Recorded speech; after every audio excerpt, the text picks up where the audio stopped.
While the Chicago Bears got a dub yesterday, an important dub at that, one of the most important things that I've noticed, and I think these guys have noticed as well over the course of this offseason, is the growth of head coach Matt Eberflus. On today's episode, we're going to talk about why that growth is one of the biggest reasons the Chicago Bears are going to be a playoff team this year. We'll talk about all that and more right after this. Chicago Bears Central, your number one place for all Chicago Bears news and content. What's going on, Bears fans? Welcome to another episode of Chicago Bears Central, your number one spot for everything Chicago Bears related. We got Bobby back in the building after going to the Bears game yesterday. He's in the building. The best live call in the business, and C-Dubs in the building as well. And then we got myself, Haize, man. Fellas, we could talk about players, and we're going to talk about some of the players that stood out in yesterday's game for sure.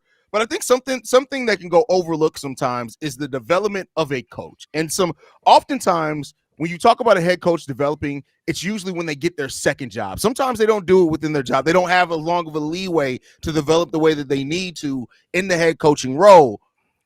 Ryan Poles, the Bears front office, they spent I think they said 3 days deliberating on what the future of Matt Eberflus was going to be. They ultimately decided to keep Matt Eberflus, and I think that bet is going to pay off because Matt Eberflus's growth so far as a head coach. We talk about Hard Knocks, the way that he talks to Caleb, already the way that he's grown the defense over his first 2 years here, but it just seems to be something a little different about Matt Eberflus. We heard yesterday that the starters weren't supposed to play as many snaps as what they did, but Matt Eberflus made the decision to say, no, his starters needed more reps. Get their ass out there and play some football.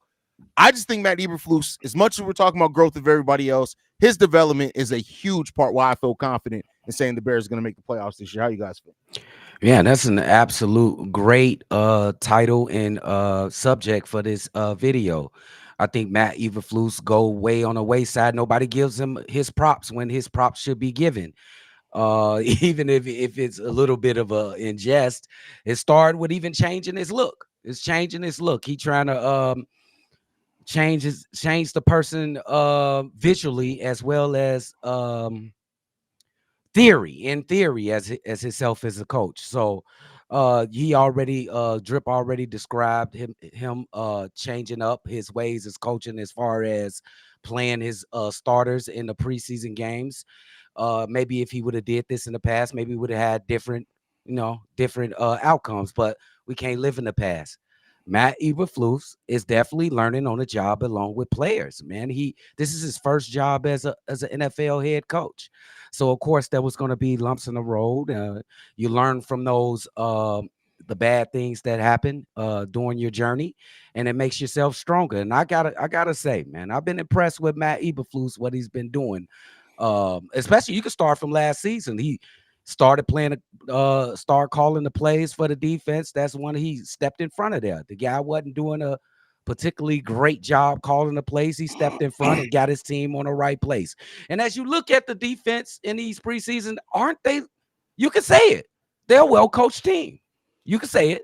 We're gonna get to the defense because I was talking to Bobby before we went live. I'm feeling very confident about this. Yeah, bro. It's a different level. But yeah, I'm glad you came up with this topic right here, Drip, because Matt Eberflus definitely deserves some credit, bro.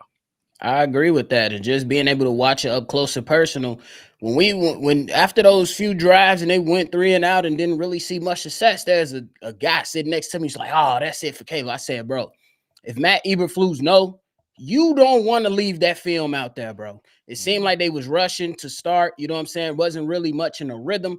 And I felt like, and I was talking to the guy sitting next to me, like, bro, this is a great opportunity to see what Caleb was really, really made of, because those first few drives was ass. Like, it wasn't productive. You know what I'm saying? Not necessarily all his fault. Shane Waldron had something to do with that. And then I look down, look up. They getting ready to hike the damn ball. I said, who the hell is number 10? I said, no, that's an 8. Caleb's still back out there. Let's go. Let's go. And then the man started putting on the show for the people to see. It was live and rocking like it was a regular season game once that man was doing what he was doing. And much credit goes to Matt Eberflus. They was over there having those conversations on the sideline. Caleb Williams running back to the sideline after those bad drives, telling his guys, let's go, let's go, let's go. Keep up the, you know what I'm saying? You know, you can see the motions. You don't really know what he's saying, but you see the hand gestures and stuff like that. So much credit given to Matt Eberflus. And the last point is, we know the great coaches around the league, bro. They have a pulse of their team. That right there, you sending Caleb back out there and saying, "Hey, nah, we gotta be better than this." To me, that was a great move and kind of let me know that he kind of has that pulse of his team. And then when we talk about the defensive side, I want to add on to that too. Hey, Yeah. Go ahead, when sir. when you talk about the pulse of the team, I'll take it back to that last year again. It was easy for the team to quit on Matt Eberflus last year. It was a lot of times, different points in that season where it could have been easy for the team to stop playing for him. But they continue to play for him, bro. And when he finally got that, I think he finally got a win in a division. Oh man, did you see the team gather around that guy? Yeah, they gathered around that guy. So he definitely got the pulse of the team. That's a good point, nephew. Yeah, and I think it's important to note that, like, even when we had questions about Matt Eberflus, a lot of the players on the team always back Matt Eberflus. But I think the difference in this is that me and Bobby, I actually think you were a little bit more level headed on the C-Dub than me and Bobby were, but I can't remember which game it was. We said that it was a fireable offense, the lead that we gave up. Me and Bobby were pissed after that game, Tampa and Bay. yes, we were. I was over Matt Eberflus at that point in time, and you guys know me. I'm somebody that I'm very passionate Bears fan, but I will admit when things have changed. Now we need to see what's going to happen in the regular season. It's easy right now for things to kind of look like we got to get wins, but like just the way that Matt Eberflus carries himself, the way that he communicates, even in the press conferences that he has during the week of practice and after games. This almost seems like a completely different coach. I don't know what happened in the offseason, and sometimes when you face your mortality, because there was a chance that Matt Eberflus could have been removed as head coach this offseason. Maybe that made Matt Eberflus realize, like, hey, I just got to go out here and do what I got to do. And do my thing. And another point, that's a great point, Drip. Another point, he could look at his team and see that how talented it is. Yeah. That could bring his profile. Yeah, he could look like, damn, we got a good ass team over here.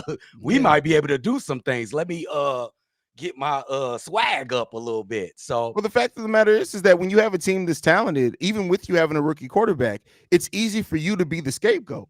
It's easy for at the end of this season. It would have been easy for the Bears to look at Matt Eberflus, no matter what it is, and say, "Hey, we went out and got the talent. You the problem, motherfucker. Get the fuck up out of here." Yeah. So absolutely, you got to come with it, man. I do think and again, this isn't about Caleb versus Justin, even though I know some people are going to take it that way. But it could be something as well that, listen, Caleb was drafted. You are the first guy to coach Caleb in the NFL. You're that guy for him. And that relationship between Matt Eberflus and Caleb Williams is even though he's a defensive coach, it's hugely important to the success of both of them. And so I do think that Matt Eberflus has stepped up a lot so far. We just got to see it come in the regular season, but we haven't gotten to that point. What he's been able to show us so far, I really like the way Matt Eberflus has grown as a coach. I agree with that. And I'd like to add in now he got good experience behind him. You came into this with 2 rookie coordinators, and Haize, you was one of the ones that called it out. I was like, I don't know about this. Typically, those rookie head coaches go with some more, veteran type of coordinators. And we realized that wasn't a good decision early on. But now you got grown men in there who know what the hell they're doing. Eric Washington, he's seen his fair share of wins in this league. Shane Waldron, right, and learning behind Pete Carroll in his greatness. So now he got those guys that's in this building, and I believe that all these guys are working together to hold each other accountable. And that's one of the biggest things that we see. Because we know that the head coach is pretty much the CEO of all the operations that's going to go on the field. And sometimes you need to be able to trust your guys that's directly under you to help, steer the ship in the right direction. He has those 2 coordinators now in great positions so he can succeed. Absolutely. Yeah, that's a fact. Him and Caleb Williams, they kind of married for the foreseeable future. Yeah. And it's a delicate situation, and he's treating it that way. You can see him in Hard Knocks, asking advice from guys like Nick Saban, legend. He getting advice from Poles and probably other coaches in the league. This is a very delicate situation that he has to make right. They have to be joined at the hip for this thing to work. Facts. Oh. Well, I said we were going to talk about the defense, man. And before we get into individual players that stood out, because there's some individual players, and we could talk about them as we're pointing this out as well. But like overall, one of my biggest takes walking away from this game, and I said this over on the post-game show over on Bleacher Report, is that this defense is about to be fucking legit, bro. And excuse my French on that. I don't know how else to explain it. Like, you look at how just the intensity that we consistently had throughout all the game, even when the starters were out.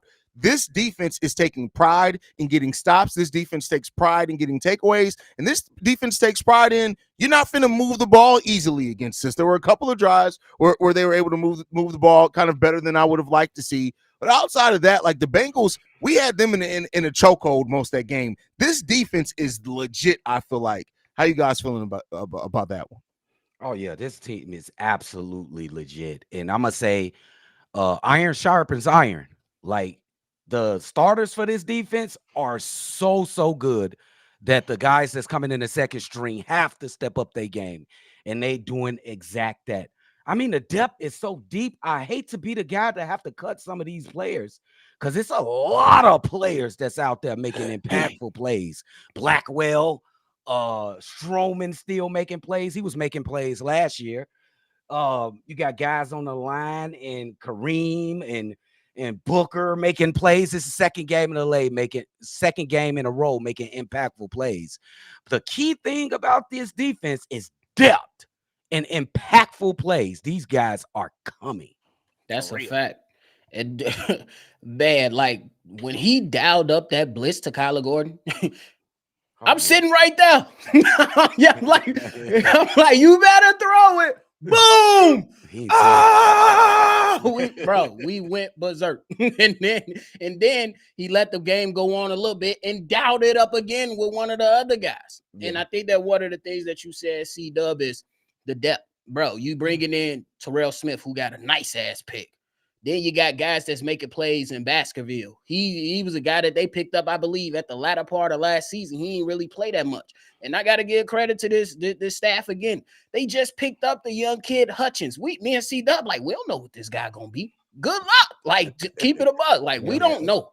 This man was in the middle, shoving guys out the way with one arm. I don't know what his career is going to look like. I don't know if he's even going to make this team.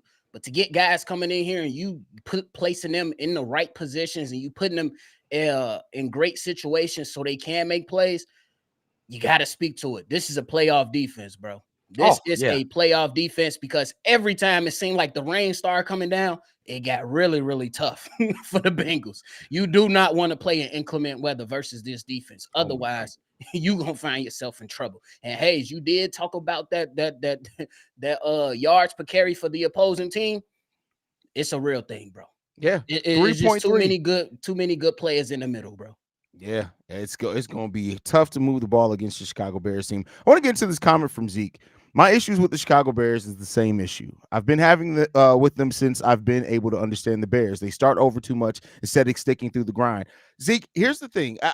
You could be talking about a different starting point, but the Bears stuck with Jay Cutler for 8 years. You know how many wins we averaged each year with Cutler? 6.5. So you stuck almost a decade with somebody who was averaging getting you 6.5 wins. Now, Mitch, we all saw it. Mitch wasn't worth sticking with. Fields, we had our opinion about them sticking with Fields and proving everything around them, but they decided to go with the number 1 pick and get Caleb Williams. I get what you're saying. The Bears have had some turnover, but like I think the only conversation in that, at least to me, and I'll turn it over to these guys, they stuck with Cutler for 8 years. Mitch, there was a transitional period. Mitch, I'm sorry, but it didn't take a rocket scientist to find out early on Mitch wasn't the guy. And we still stuck with him probably a year longer than most franchises would have. And then, Justin, we didn't stick with a long time. But when you have a new front office, them eventually moving on and getting their quarterback, it's not too surprising. But how you guys feel about that? Nephew? Oh, I was just gonna say I understand it to a degree, but I'm on the side of Haize with this simply because if we talk about Jay Cutler, his tenure, how good was Mike Martz in this? As much shit he be talking on Twitter about the Bears. Oh my God, come on now! And then they went out and got a guy in goddamn Mark Trestman, and where did he find himself at? In Canada. So I would say But you know what I'm saying? I get it to a degree to where they start over, but at some points you had to start over. And then Ryan Poles right here, bro, it made the most sense. You know what I'm saying? Simply because when you talk about the financial aspect, you talk about the first overall pick and what you could potentially have. Ryan Poles said it best himself. We felt like we can we will have to win it. I don't know the quote. I think it was we will have to win in spite of Justin instead of something. It was some way, but pretty much saying that Caleb Williams was the guy that was going to be able to get us those wins that he wanted to see versus, said Justin Fields, working it out here and there. And then the defense having to carry and getting the Chicago Bears the wins. So I look at it like this. It ain't the old, it's just we happy that the defense is solid. We are. Yeah. But this is going to be now a modernized team that's going to have a potent offense, and you can see it with all the talent that's surrounding the offensive side of the ball. Absolutely. Agree with both of these guys. This is how I answer. It's just a culture change happening right now. Whatever happened in the past, it's in the past right now. Justin Fields to Mitchell Trubisky to Jay Cutler. It doesn't matter. We're trying to modernize this team. I think we're on the way to doing so. I think all we need to do is put it on wax. In the past, just forget about it. Just look for the future, bro. I think it's just one of those things that we see something that's good and we don't know how to act because we ain't never seen something that was that good. We got a glimpse of it with Justin, but it wasn't, consistent enough to make us or make everybody believers. Yeah. Now you got something that's like, okay, we getting those glimpses, but the improvement is steady coming. And we like, damn, bro, this can really be that. And we don't know how to act because we ain't seen it in a very long time. And not in my lifetime, haven't seen it. So we don't know how to act with this. That's a fact. Zeke also throws in, I'm talking about the O-line being such a problem. I don't listen. The O-line, to me, the O-line has been better than I was expecting. So you got to give it credit there, but you can't fix everything in every offseason. I'm sorry. Yes, they could have went out and probably spent more assets on the O-line. But let's say you do that and then you find out a year later that the quarterback ain't it, and you spent all this money to improve the O-line. We're bringing in Shane Waldron, bringing in Caleb Williams. They're going to make quicker decisions, which is going to make the job easier on the offensive line. You got 8 draft picks next season. You got a $51 million in cap space shaped up to be next season. They're going to have assets. You're not going to fix everything in one season. And I get it. Yes, I would love to say the Bears. And I think the Bears are a great offensive line away from not us only being able to say they can do a playoff push to us looking at them and saying, nah, they need to be contending for an NFC title. But they're still, like I said, I say it over on the Bulls channel all the time. You can't rush the process. It's not going to be sustainable if you rush it. What the Bears went out and got, they got a great wide receiver in Odunze. They got an amazing quarterback in Caleb Williams. We got to see how they're going to be in the regular season, but it shapes up to that. You got a generational punter. I know C-Dub ain't going to like to hear that. He was flipping that field too, Bro, he flipping that field every single time, my boy. But you got an underrated defensive end who may end up being one of the steals of that draft in Austin Booker. And you did get an offensive lineman of the future in Kieran Amagaje, who they feel very confident in. So I get what you're saying, but when you look at where the Bears spent the money at, they spent money and picks to help bring in their rookie quarterback to have the weapons. Now you can go out in subsequent offseasons and years, and you still have $20 million in cap space this year if an offensive lineman becomes available you want to acquire. You're not going to get everything done at one time, but I understand what you're saying about that O-line for sure. Man, look now. I know it's preseason. But we only given up 1 sack this whole preseason, my guy. We can't be that bad. If I'm not mistaken, 1 sack and 4 pressures, I think it's been so far in the preseason. Yeah, so, numbers have been low.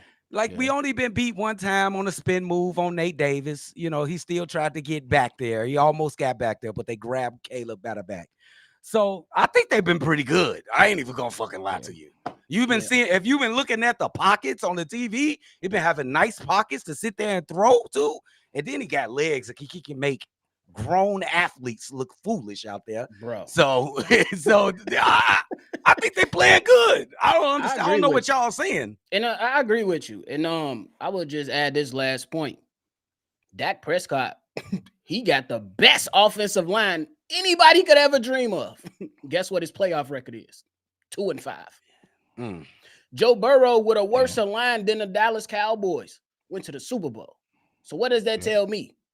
I'm not saying it's not important because it very is important. It is important. It is.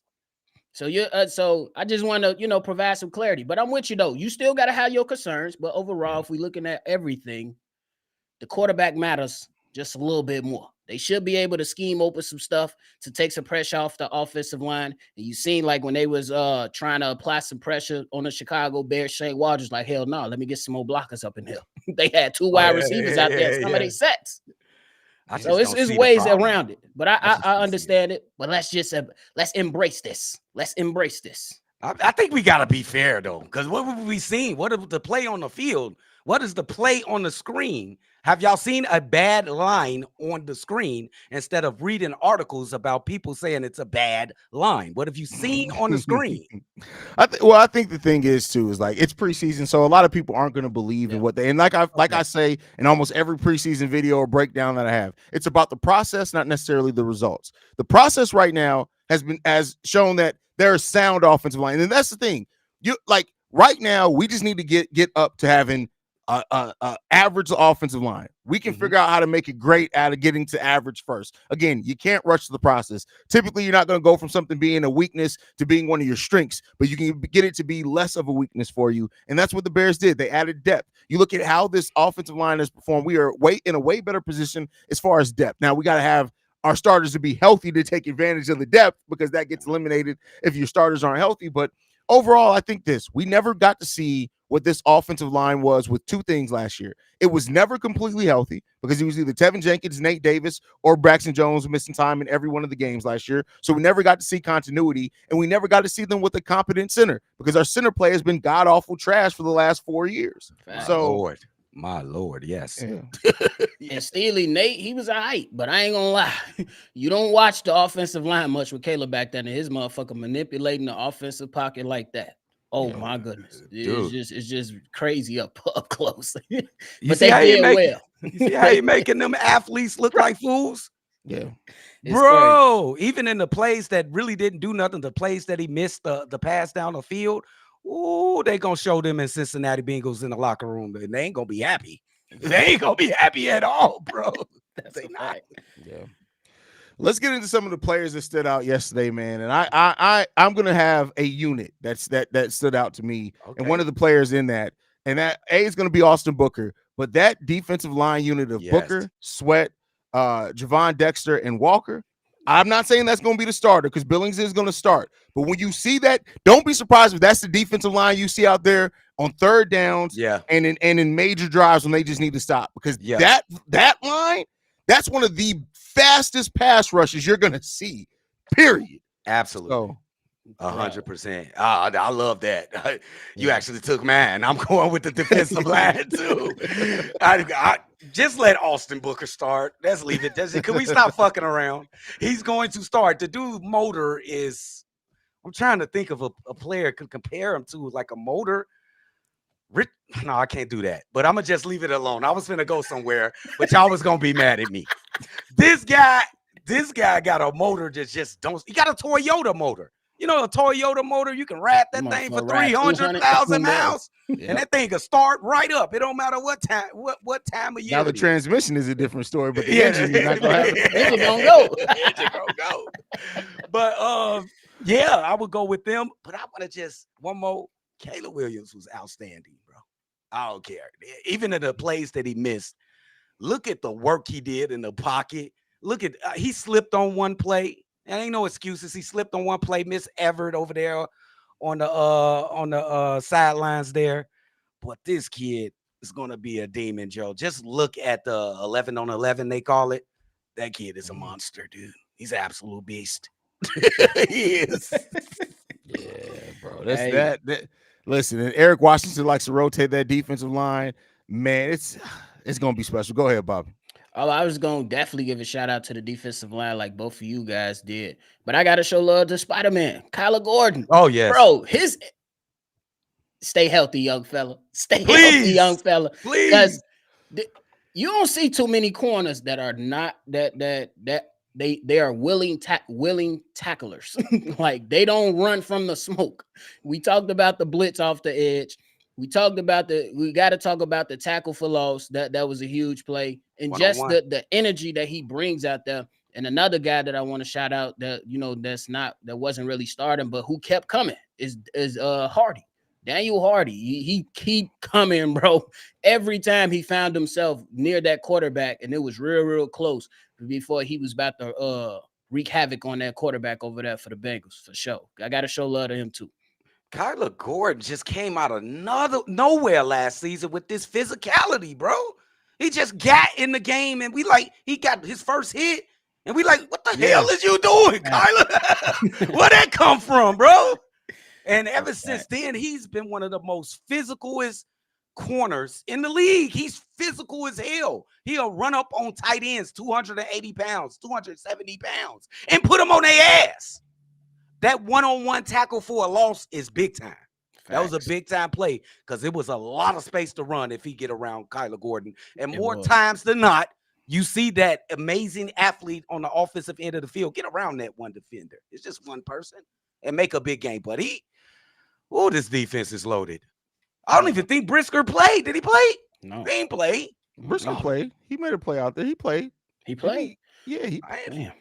I could have sworn I saw Brisker out there for the first couple, at least the first series. Maybe I'm tripping. I ain't gonna lie. It's hard not to watch the trenches on the defensive side. I'm not gonna lie. Because I'm like, bro, because when you see all these big-ass dudes walking out, they all walking side by side. I'm talking about Sweat, Dexter, Walker, and Book. I said, they going with that lineup? I was honed in. Like, I need to see more. It was crazy. Yeah, for sure. Like that defensive lineup, man, that's cool. I just think that defensive line is going to be special. I'm not saying they're going to get the most sacks. I'm not even just talking about, like, so often when you talk about defensive line, people just think pass rush. I mean the totality of the game. And then here's the thing. If you're a running back, even if you make it past that first line, you got TJ Edwards, Tremaine Edmonds, and Jack Sanborn looking at you. Sanborn didn't have a lot of stats yesterday, but did you see that tackle that he had? Yes, I did. You know I did.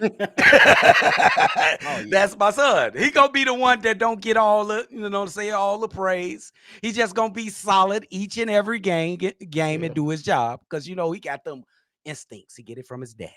Go ahead. Get As long as he doesn't get your memory, because your memory, bro, is ass lately. But no, I really do enjoy what we've seen from those guys. And again, Micah Baskerville, to me, hey, I don't know where Noah Sewell's been. I don't know what it is, but at this point, I don't give a shit. Micah Baskerville has absolutely passed up Noah Sewell as that fourth linebacker, and I don't even think it should be even a question anymore. Tremaine Edmonds, TJ Edwards, Jack Sanborn, and Micah. And the thing about Micah Baskerville as well, he can play inside or out, and that's what you want, versatility when you're bringing in your fourth linebacker. I love how Micah Baskerville has played throughout this whole preseason so far. I agree. Now, we're not only doing defense, right? We just saying you can do any player at this point. I'm just on the note of being fair, because that's what we do here at CBC. Tyson Bagent was incredible yesterday. Yes, absolutely. He absolutely He was. stretched the field, 2 touchdown passes to Dante Pettis. Yeah. But he was amazing. He was very accurate down the field as well. So I got to give him his applause when applause is due, bro. I agree with you, because that pass up the middle to Dante, the snag out the air, I'm like, hold on, what we doing? Oh, yeah, let's go. So, hey, he put on a show. One guy I got to show love to, though, on top of Tyson Bagent. It's also Odunze, especially with that long pass. They just talked about this last week. Hey, if I spin out of there, you go up. They did. He spent out of that bit. He went right up on the money. And I couldn't believe that he was even able to make the damn pass. I said it during the live stream yesterday. I'm not even going to front on you. I knew Rome was fast, but he looked even fast. On the end around. Yes. Oh, my God, bro. Like, people were talking about using Vlas in the run game. Hey, listen, no, Rome all day long, bro. Because that combination of size, like he has tight end size almost. Yeah. And breaking speed. Like, hey, man, y'all watch out. I do have a concern, though. I know we're doing positives right now, but I just want to put this in. I have a concern about something, and I need y'all to talk me off the ledge, but I'm a little concerned. But I'm going to let y'all keep going on the positives. Shit, we want to hear that shit. Come on. Here's and maybe I've said a lot too that I think Shane Waldron is kind of protecting how they're going to use certain people. But has anybody been kind of concerned about the lack of production by Cole Kmet? And the thing that made this all come together for me is that while Cole Kmet started out there and he played a lot of drives, when the Bears start playing better, even with Caleb, Gerald Everett was out there more than Cole Kmet. That's a good observation. And not to say that Gerald Everett is a better player than Cole Kmet. I'm not, but we know it's a lot about system when you have a new coordinator coming in. And like I said, hopefully Shane Waldron is just like, hey, I'm not finna unleash and show y'all how I'm about to use both these tight ends. He likes to use 2 tight ends, so I could just be worried about it a little bit. But we're just starting to see Gerald Everett play a little bit more than Cole Kmet. And Cole Kmet hasn't gotten a lot of targets out there either. Gerald Everett has more targets than him too. I'm just a little I expect Cole Kmet to come here and have a big season. I don't know what's going to make. Again, it's just a little bit of a concern. I'm not trying to raise it as like this whole huge concern, but it is something that I've noticed.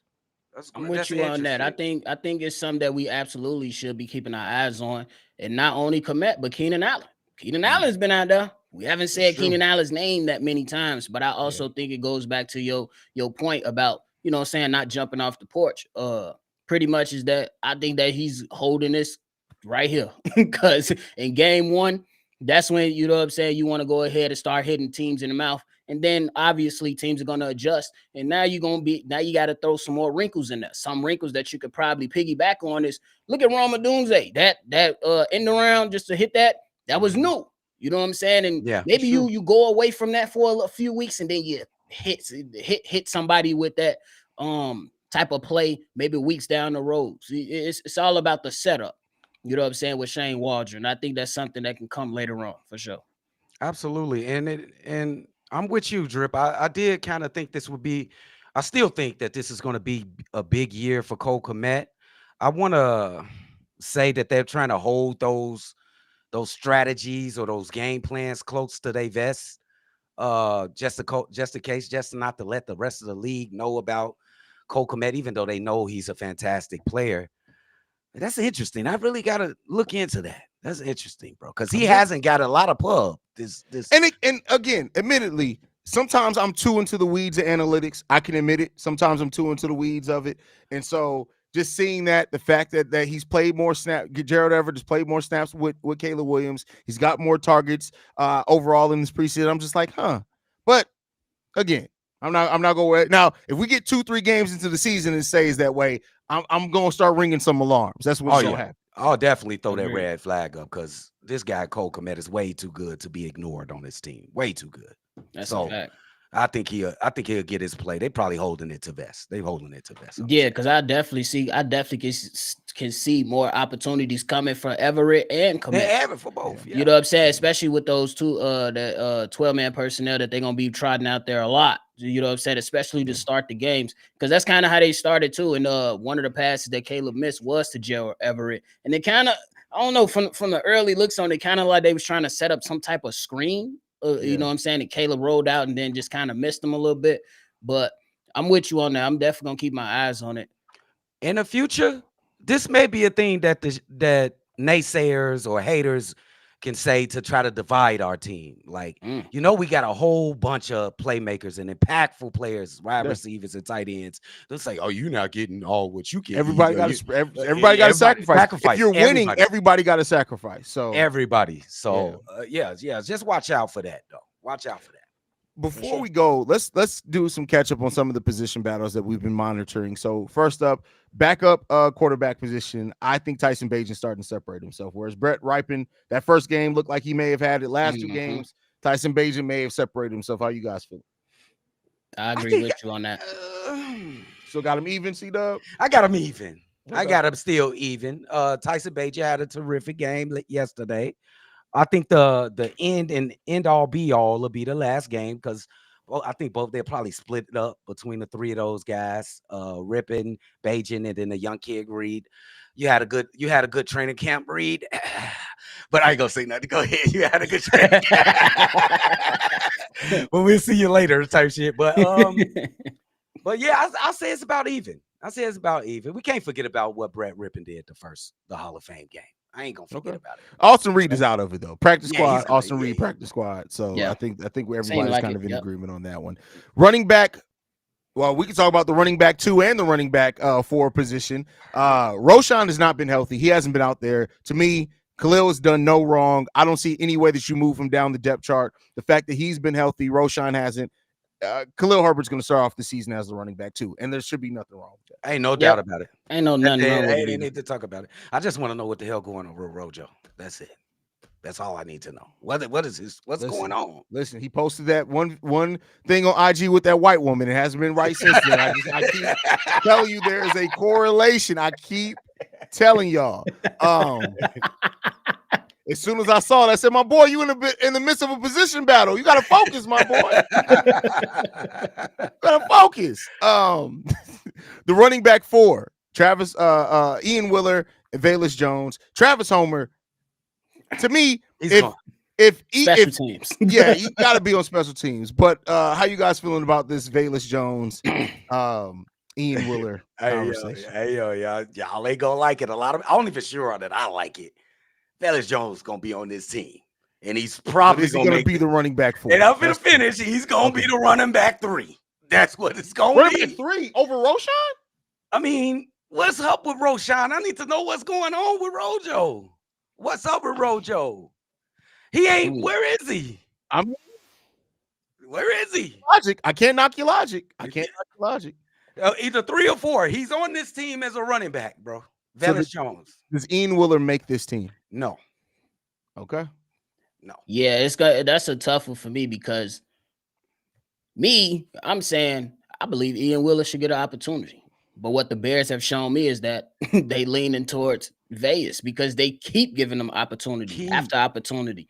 And yeah, he might be that guy. He might be that guy. Even though I like what Ian Willer was able to do, I just feel like the coaching staff is pulling for Vegas. You know, when coaches pull for you, you got a little more leeway than the other guy. Yeah, it'll be a shocker if they say to hell with him. I ain't gonna lie. It'll be shocking at this point. No, you know what would be shocking? Is there any chance Roschon does not make this team? Any chance of Roschon Johnson, considering the injury, the fact that you got a guy in Ian Willer who has some size, he's solid, he's quick. He's not the pass blocker that Roschon is, but honestly, Roschon up until this point has always been more potential than substance. Is there any chance of that? Fair enough. Oh, that's so great. You just cooked that up. He has been a lot of potential and not a lot of substance. Oh, I'm going to stick with Rojo. Towards the end of the season last year, Rojo was playing more snaps than either Khalil or any other running back. He was playing the most snaps. Mm-hmm. Yeah, but what you just said, that was the icing on the cake. But I'm going to still stay with Rojo. I just believe in his football, just his vibe. He's a football player. He'll lay his life on the line for this game. I swear. So I like that more. Don't forget, Rojo was a Getsy guy. So I'm just saying. Oh yeah, no, I like Rojo. I'm a compartmentalize, bro. I'm gonna separate the two, bro. I like Rojo, man. Go ahead. Okay. It's just one of those tough ones, man. Especially because he's been hurt. You ain't been seeing him, and right now, you know what I'm saying. During these preseason games, it would have been ample opportunity to just rise. Yeah, bro. He ain't been there. So it's hurting him. Best ability, nephew? His availability. He ain't been available. I love him, Drip, but shit. Come on now. We trying to make a new culture over here, bro. Where you at, bro? Your fingernail hurt? What's going on with you? You know, what is it? Fingernail hurt. I mean, I just hope that it's not another concussion. Because I tell you what, if it is another concussion thing, that may be where you have to get concussion. Yep. The history of concussions there is legit. So that motherfucker get on the team, he gonna have to wear a guardian. I heard they allowing the players to wear a guardian. Jonathan Taylor wore his. Yeah, so he gonna have to wear a guardian, bro, if he get on this team. Yeah, that's a fact. Next position battle, we kind of already talked about opposite edge from Montez Sweat. Right now, who do you guys have coming out with as the starter there? AB, Austin Book. Let's go. Give me Booker. Give me Booker. I feel like he's done a lot. I feel like he's shown a lot. And you can't coach effort. You cannot coach effort. You cannot. So I'd say right now the lead is him. Bro. And you move Walker inside. I just think that's the way you should go. If Austin Booker becomes, let's just start off low, like an 8-sack guy, what does that rank? You? I mean, I tried to go low. I wanted to go 10. I'm trying to be cool. If I go, said, let's go low. 8 sacks. Okay, all right, yeah, that's what we do. If he gets that type of production, what type of acquisition would that say? What kind of steal would that be? Getting this guy out the 4th round, bro. Is that documented anywhere else? I mean, keep in mind, if he has 8 sacks his rookie year, that will put him in upwards of in the 20s as far as most sacks in per last year. What we got, I don't know. Like if he gets 8 sacks his rookie year, sign him to an extension now. Now, just get him locked in because that's crazy. I mean, hey, listen. Here's what I'll say. He has all the potential in the world, and I think that when you look at Austin Booker, you keep in mind this is a guy who just 3 months ago in the draft, one of the biggest knocks on him is how raw he was.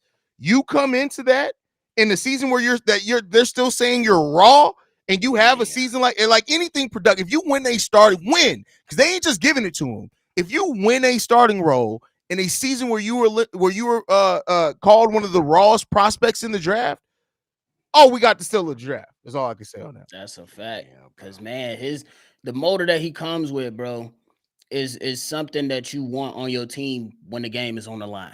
Because in that 2-minute drill, the opposing offense, they're gonna be trying to drive, and it's gonna be a lot of hurry up. Guys get tired. You already played the majority of the game, and if the guy can keep on rushing the passer with the same consistency, that's gonna make for a future Pro Bowler. I'm not saying that's what he's gonna be. Relax, y'all. I'm not saying that's what he's gonna be, but that tendency when a guy has that constant motor and he's not slowing down, that's something that you want to have on your defensive line. I say, get mad. Look, fuck it, do it. I'm telling you, just put him out there. One thing that I can say more than anything, Dominique Robinson is gone. I'm sorry. Listen. C-Dub, are you keeping Dominique Robinson over Daniel Hardy? I'm not. Hell no. I already told you my logic. And shout out to Dominique Robinson. When that game that he started when Montez Sweat didn't start, and he actually played. He didn't get sacked, but he played pretty good. But unfortunately, you're a year too late. If you would have given this performance last year, we'd be in a completely different situation. Unfortunately, you got Austin Booker and Daniel Hardy looking at you like, hey there, old man, we need you to get up out the way real quick. You ain't even old. Well, Dominique Robinson is like 24 years old, something like that. Still young. Yep. So can we get Eric Washington to smile, please? No, and I don't want him to. He's a defensive coordinator in the NFL. I don't want him to smile. He just looked mad. That was one of the problems with Matt Eberflus. He was too smiley out there, bro. But damn, they just made a sack. They hand the camera to Eric Washington. Bro, he's literally the principal scare meme. Not impressed. Not impressed. Yes. Pathetic. Like we just got a sack and two plays in a row. 3. Pathetic.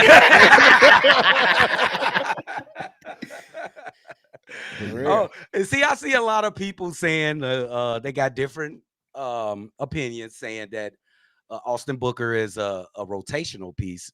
Okay. But you talk like you got a matter of fact, like you talking a matter of fact. Nobody knows who's going to start except Matt Eberflus and the Chicago Bears coaching staff. I'm predicting, and I think some of the guys up here, I think they predicted that Austin Booker has played the best at that position, and he needs to start. That's all I'm saying. Whoever left that comment. I'll let him get a run. Everybody's cool to have their opinion. Like I mean, at this point, we can't say what we're just going off what we've seen so far. And even though they didn't play the starting group yesterday, Austin Booker looked great. But when he was playing a starting tackle in the game against the Bills, he cooked him up. Cooked him. He was working him, and Buddy is a Pro Bowler. Tackle him. So he was a Pro Bowler. Yes. Oh my God. In the early stages of that game, when he was going up against the Bills, that's a Pro Bowl tackle. Ooh, this team, boy. Yeah, we gonna have to be cool, Joe. We gotta take it day by day, step by step. Nobody crash out. Nobody jump off the deep end. Let's take it step by step. That's hilarious. Hey, don't let us start this season off 3-0. That's all I'm saying. Oh, bro, come on. Now. Like, listen, Come on, bro. First of all, in week 2, don't let if the Bears start off 3-0, like you ain't got to like I may start smiling more often. This guy.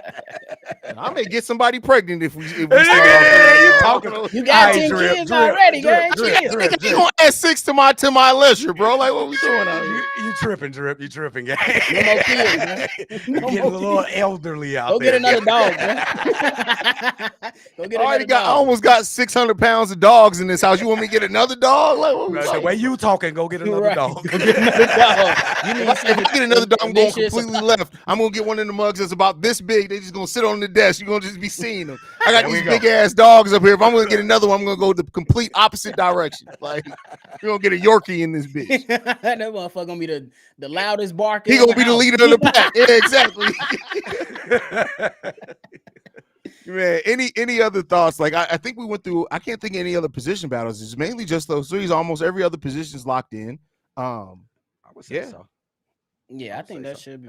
That's it right there. Rounds it out, really. So the center position is set. So I believe that. Yeah, I believe that. Coleman Shelton's a start. Yeah, like at this He point, to me, like I don't think you take away somebody. Like I get Ryan Bates has been injured, but I don't think you want to take away the continuity, the rhythm, and you don't want to take away anything from somebody who's played as good with your new quarterback as what Coleman Shelton has. Exactly. absolutely, Yep. So absolutely. For sure. Let's go. we've come a long way since Musty, bro. A long way. Oh my God, I Musty forgot. Eddie. I tried to forget that fucking name. Oh, Musty. I don't know where he's at now. Oh, bounce the ball. Last Musty. time I seen that he was with Baltimore, and then I think What's up with so much of our old work going to Baltimore? What's up with that? I don't know, bro. Because isn't that where Bo That's Jackson Eddie is now? Jackson at, yeah. Eddie And Jackson Roquan? over there and Roquan. Yeah, It's Roquan. another one. It's another guy over there too, ain't it? I don't know. They don't know. matter. They don't matter. Chase Claypool just got cut, so it is what it is. Damn, Chase. He had an amazing rookie year, bro. And with Pittsburgh, bro. Oh yeah, I mean that's what goes to show. Like you got to continually develop, bro. This is the NFL that if you're not developing, you're getting worse. Then on top of that, his attitude sucks. Like his attitude is that's what's really killing it. His attitude, bro. you can't have an attitude and you ain't put up. Like when's the last time Chase Claypool had a touchdown? Like you can't have more attitude than touchdowns as a wide receiver. Last year, Justin threw it in the Buccaneers in the Buccaneer game. He got a touchdown. Well, shout out to him. Go to the Canadian Football League, my guy. That's all. He gonna ball out. Go ball out. Go be a Canadian legend. My dude has 2 touchdowns since 2022. Yeah, you got to shut the fuck up. Yeah, you got to shut up, Claypool. You got to shut up, bro. Damn, bro. That's crazy, bro. Any other thoughts? Anything left before we get up out of here, fam? Make sure y'all stay in tune. We got that after watch. That what's that? What we call it? A watch along, a watch party after. No, the Hard Knocks hangover. We came over with a catchy name. Remember the name? Yeah. Knocks hangover. Come on, yeah. Like Drip said, Hard Knocks hangover. Make sure y'all there. I think this gonna be a great episode coming up. We need to hear more about Montez Sweat. Damn, I feel like I ain't never heard him talk. Like laugh. Let's get Montez Sweat. You gonna hear him talk, and he gonna have a voice like the first time I ever heard Carl Anthony Towns talk. I said, "That's his voice." That's crazy, bro. Carl Anthony Towns sound like he should be chucking corn. I'm sorry. Go ahead, Brody. Hey, Kevin Warren, we need the new stadium ASAP. It was a fun ass game. But I don't want to keep getting rained on, big dog. Fuck the ponchos. We need a new stadium. That's part of the Soldier Field experience, bro. If you ain't had to put on a poncho, you ain't got the full. No, other than that, it was great. Now you need to go back in the game where it snows, bro. I'm telling you, Soldier Field, when it snows, you feel the cold in your sack, bro. It's different. Like I don't know what like it's literally like they built the stadium to be like, how can we? You're not having kids for a year after watching the snow game. I'm just letting y'all know that right now. Go ahead. That's why I like TVs. Hey, one more thing. That little ass pizza for $9. Do better. Why did you buy it, nephew? My son was hungry and he wanted pizza. So I had to buy him some pizza. He pulled it out and was like, "This is it, Dad?" Yes, this is it. I should tell on Wrigley Field, but y'all was doing on the low load out there at Wrigley Field, standing next to the I ain't gonna But other than that, great experience. Hey, and we hear y'all, so make sure y'all tune in for sure. Yeah, Absolutely, man. You guys can follow us at Shy Bear Central. You can send us any feedback, questions, comments, concerns, ChicagoBearCentral@gmail.com. Lastly, if you want to leave a text message and or voicemail for the mailbag, the number to do so, 773-270-2799. By the way, I'm sorry I don't do this over here a lot. Shameless plug. I'm 17 subs away from 20K on Chicago Bulls Central. Get my Go boy to up Chicago Bulls Central. 17 of y'all. Go Come hit on, that y'all. sub button so we can get to 20K. Go ahead and show me some love over there, Hey, man. get I'm my coolest content creator out there, the solo best content creator, because don't underrate these two motherfuckers over here. They be leaving me cracking that. Hey, get my boy to 20K. He's supposed to By the end of the already night. been there. He was already been there by the end of the night, bro. Come on. I mean, I probably would have been at 30K by now had I not cussed motherfuckers out as much as I do. But, you know, I gotta be. Hey, sometimes people need a virtual ass whooping. That's Is it a virtual ass?